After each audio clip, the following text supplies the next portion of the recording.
Olivier Faye, bonjour. Bonjour. Vous êtes journaliste au Monde et vous êtes l'auteur de La Conseillère, donc livre publié chez Fayard. Qui est cette conseillère? C'est Marie-France Garot. Marie-France Garot, d'abord, comment la définir? Est-ce que c'est une conseillère des politiques, une éminence grise, une égérie, un spin doctor? Marie-France Garot, c'est justement ce qu'on appelle un spin doctor. Elle a quelque part importé ce concept américain, qu'on connaissait bien aux États-Unis dans la politique des années 60-70. Et elle a importé ça en France quelque part. C'est à la fois donc effectivement stratège politique, c'est-à-dire que vraiment elle va décider de quelle orientation prendre, quelle politique prendre, à quel moment. Et aussi conseillère communication quelque part. Et donc elle va aller à mi-chemin entre la stratégie, la communication et aussi dans les relations avec les élus et les politiques. Avec une donnée supplémentaire par rapport au modèle anglo-saxon, c'est une domination psychologique sur ceux qu'elle sert, notamment Jacques Chirac. On a l'impression qu'elle est à la fois la mère, l'institutrice et la maîtresse d'école. Abbé Garot, c'est vraiment le personnage impérieux avec un caractère autoritaire. Et la rencontre avec Chirac, en fait, c'est vraiment la rencontre parfaite de deux caractères complémentaires. Chirac, il est incertain, il est certes très ambitieux, mais il a besoin qu'on le dirige. Et Garot, elle n'aime rien tant que de diriger les gens. Et elle a trouvé en Chirac, quelque part, le poulain parfait pour essayer d'arriver au pouvoir. Alors, elle veut diriger évidemment son poulain, le poussin qui deviendra ensuite un rapace, mais elle veut aussi diriger le reste. Vous racontez une scène incroyable où elle intervient pour interdire, pour empêcher la sortie d'un sondage. Comment pouvait-on se comporter comme ça? C'était effectivement une époque assez incroyable où il y avait en fait aucune transparence, en tout cas pas la transparence qu'on connaît aujourd'hui.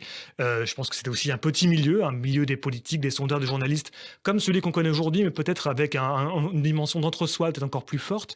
Et effectivement, arrive un jour en 69, Marie-France Garot va voir le patron de l'IFOP, qui s'appelait Roland Sadoun, pour lui demander de ne pas publier un sondage qui était très défavorable à son candidat à l'époque, donc Pompidou, pour la présidentielle de 69. Et elle dit à Sadoun, si vous publiez ce sondage, je vous colle une balle dans l'œil. Et c'est d'une violence effectivement assez incroyable. Sadoun a été sorti de là estomaqué. Et effectivement, c'est une époque, quelque part, tous les coups étaient permis. On est quand même, faut souvenir, dans l'époque de la fin du gaullisme, c'est le début du chiracisme, c'est encore une époque où il y a beaucoup de résistants, des grandes figures historiques. Et c'est des gens qui ont connu quelque part le tragique de l'histoire. Et je pense que le fait d'avoir connu cette période tragique de l'histoire où, quelque part, évidemment, on pouvait recourir à tous les coups permis pour arriver à ses fins, je pense qu'il en est resté quelque chose encore sur la politique de cette époque-là. Marie-France Garot et l'équipe de Pompidou font même sortir un faux livre à ce moment-là. Enfin, une vraie biographie de Pompidou, mais le nom de l'auteur, Gérard Aubrey, si je me souviens bien, n'existe pas. Tout à fait, effectivement. En fait, aujourd'hui, on fait ça, c'est un scandale. C'est un livre qui a été écrit de A à Z par l'équipe de Pompidou, un faux livre d'un faux journaliste. Enfin, c'est un vrai livre pour le coup avec l'histoire de Pompidou, mais raconté par ses conseillers.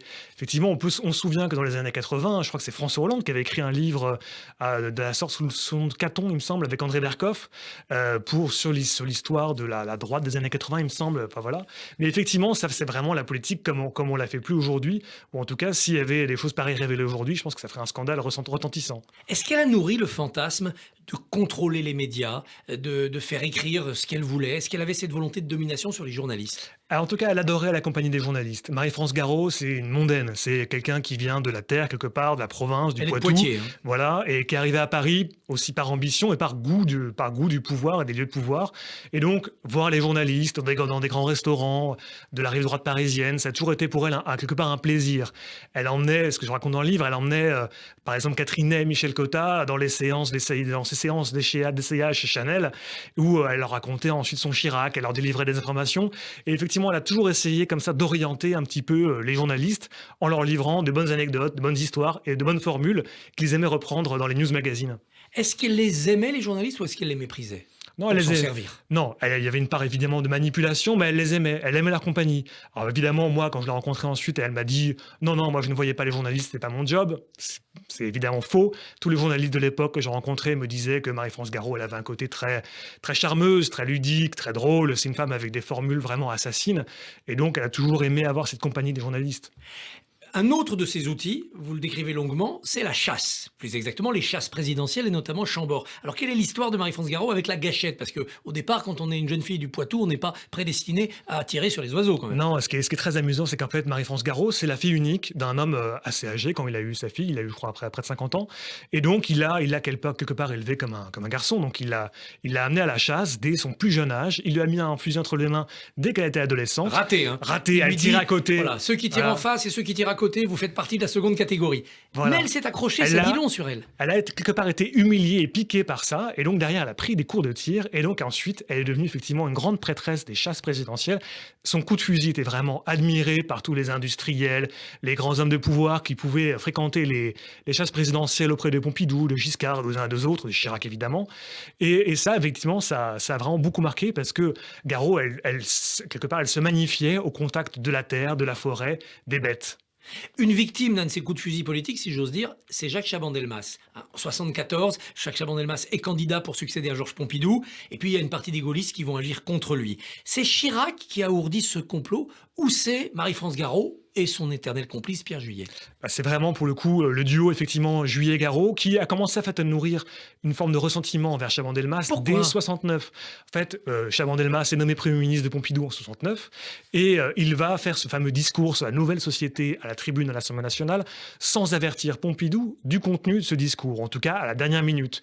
Et donc ça, c'est très mal passé parce qu'évidemment, Chaban-Delmas voulait en quelque part moderniser la société. Garot et Juillet, comme Pompidou, avaient quand même un fond conservateur assez fort. Garot et Juillet plus que Pompidou. Et donc de là est partie une forme de ressentiment. Ils se sont dit, Chaban veut nous piquer le pouvoir. Et donc à partir de là, ils lui ont fait la guerre, avec Pompidou d'abord, puis avec Chirac. Et c'est arrivé jusqu'à effectivement cette élection présidentielle de 74 où ils trahissent Chaban en demandant à Chirac et à certains de ses affidés de soutenir Giscard contre Chaban. On peut comprendre l'influence de Garot et Juillet sur Chirac, incertain comme vous disiez.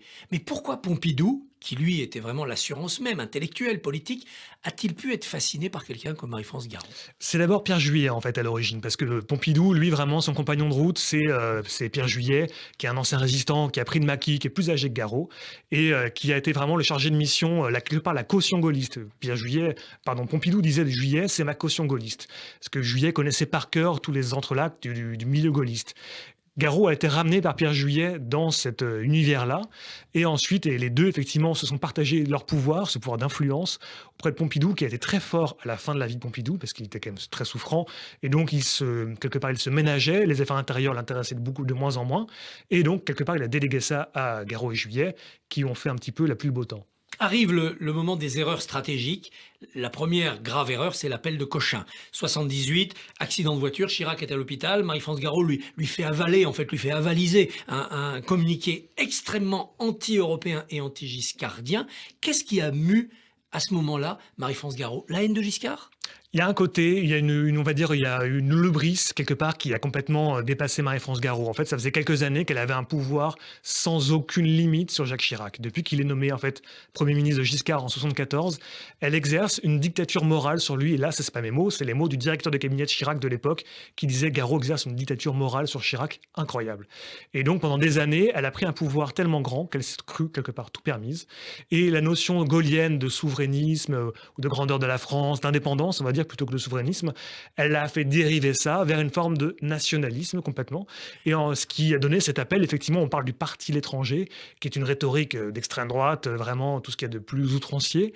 Et effectivement, c'était une dérive qui lui a coûté sa place, finalement, auprès de Chirac, parce que derrière, ça s'est soldé par une déroute aux européennes.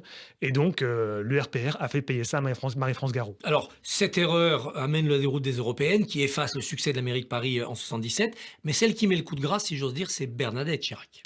Tout à fait, parce que là-dedans, en fait, il y a une dimension personnelle qui est très forte. Marie-France Garot, vraiment, on va dire, a pénétré la vie intime de Jacques Chirac de manière très forte. Elle décidait avec quelle maîtresse il pouvait partir ou pas, quelle était un peu, quelque part, sa vie privée. Et Bernadette Chirac, elle, avait du mal à supporter on va dire, la morgue que Marie-France Garot lui renvoyait. Marie-France Garot, c'est une femme antiféministe. Et pourtant, Garot a sauvé le mariage des Chirac en éloignant Jacqueline Chabridon, la seule vraie maîtresse de Chirac. Tout à fait, mais Bernadette Chirac avait le sentiment que Marie-France Garot décidait de la vie de son mari de A à Z, et ça pour elle quand même c'était insupportable. Et au fur et à mesure, Bernadette Chirac a contribué à ce que Chirac se détache de Marie-France Garot, et c'est arrivé effectivement jusqu'à cette rupture de 79, où après coup, une fois Garot renvoyé, on va dire, de l'entourage de Chirac, dans le magazine Elle, Bernadette Chirac se venge en disant « On ne se méfie jamais assez des bonnes femmes, elle ne s'est pas assez méfiée de moi ». Ça a été quelque part d'ailleurs le début de la carrière politique de Bernadette Chirac, puisqu'après elle n'a cessé, elle, de cornaquer son mari. On cherche quand même, on attend dans cette biographie très originale, parce que vous arrivez à donner la dimension romanesque du personnage, on attend l'histoire d'amour. On se dit Marie-France Garot comme la Pompadour, comme Hélène de Portes, comme les grandes égéries, à un moment donné il va y avoir quand même la coucherie. Et non, Non, en fait, c'était pas son truc. alors, non, Marie-France Garot, c'était une femme très séduisante. Mais pas séductrice. Dans le livre, je cite Albin Chalandon, que j'ai eu la chance de rencontrer avant qu'il meure l'année dernière, et à 100 ans. Effectivement, et Albin Chalandon, donc ancien ministre de Gaulle, de Giscard, qui a eu une très grande carrière, me disait Marie-France Garot, elle avait une forme de charisme sexuel. C'est-à-dire qu'elle dégageait quelque chose qui, je pense, attirait les gens. Elle avait aussi une forme d'autorité qui en imposait également, mais elle n'avait pas forcément besoin d'en faire trop. Elle était charmante, charmeuse, elle souriait, elle riait. En même temps, elle usait aussi de la violence et des arguments, comme on l'a vu avec Sadoun, de quelque part physique, mais de violence. Mais au-delà de ça, elle n'a pas forcément cherché, au-delà de ça, à aller plus loin. Pourquoi se présente-t-elle à la présidentielle en 81 ? Elle finira avant-dernière avec 1,3%, c'est une débâcle. Qu'est-ce qui la meut ? La vengeance ? D'un seul coup exister dans la lumière ? Abattre l'Europe ? En fait, sa rupture avec Chirac en 79 fait que Marie-France Garot, elle est vraiment esseulée, elle est grillée, quelque part, on va dire, comme on pourrait dire aujourd'hui. Il n'y a plus personne qui veut la voir. Garot, elle a toujours vécu dans l'ombre. Son envie, c'était vraiment de régner à travers un homme politique. En 79, plus personne ne veut d'elle, toutes les portes se ferment, et donc elle se dit que pour réussir à garder une forme de capital politique, il faut qu'elle se le crée elle-même. Donc elle se lance comme candidate à la présidentielle de 81, et effectivement elle a ce score assez famélique, mais ça lui a permis une chose, ça lui a permis d'accéder aux médias. Et donc en accédant aux médias, on se crée quelque part de l'influence, et donc un poids politique supposé.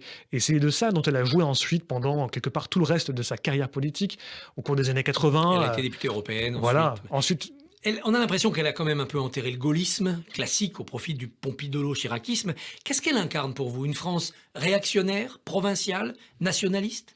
Elle a incarné plusieurs choses en fait. Dans les années 80, elle incarnait l'atlantisme débridé. C'était vraiment, elle était contre l'URSS, le communisme. En gros, elle collait à la ligne Reagan. Dans les années 90, elle a collé vraiment un souverainisme de type Séguin, on va dire, voire peut-être plus testostéroné, on va dire, de type Philippe de Villiers sans doute.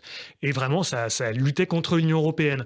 Ensuite, on peut dire qu'effectivement, elle a dérivé vers quelque chose d'un peu plus flou. Je pense que les frontières politiques aussi ont évolué dans les années 2000-2010, que c'était moins clair. Et effectivement, il y a peut-être une forme de côté réactionnaire qui l'a amené jusqu'en 2017 à soutenir Marine Le Pen à la présidentielle. Aujourd'hui, qui est dans sa lignée ? C'est encore Marine Le Pen ou c'est Nicolas Dupont-Aignan ou c'est le général Pierre de Villiers ? Qui serait le récupérateur du garodisme ?